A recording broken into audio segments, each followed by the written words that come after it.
Guys, good morning po. Ito po yung kasama ko ngayon, si Mark. Naglalagay po kami ng wire dito sa tubo para mag-wiring na po. Yan po. Ito po kami sa taas. So, ngayon dahil hindi po naibaba ng maayos yung wire, bababa po kami. Kasi nga po, hindi, angat. Angat!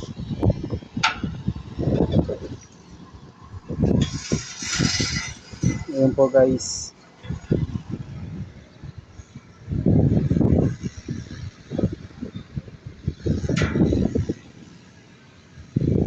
Buti na lang ba yung bago. Kaya nga eh. Pag yung anak. Ha? Ha? Kasi? 11:48 na? Okay guys, bababa na po kami kasi nagugutom na kami. Kakain na kami guys. Ayan po yung baba niyan. So bababa na po siya. Yung kasama ko.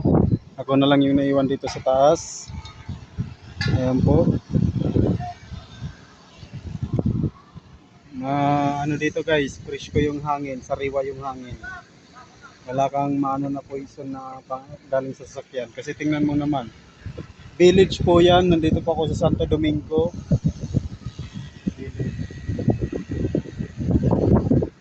Nandito po ako sa Santo Domingo, Purokto ata to. Yan, village po yan. Yan. Kaya walang masyadong mga sasakyan. Kaya fresh ko yung hangin. Tapos dito naman po sa gilid, ayan po, sapa na po yan. Munting ilog. Yan po yung mga sasakyan doon, medyo malayo po dito. Kaya yan. Yan po yung ginagawang train. Kaso ewan ko kung tatapusin pa ba.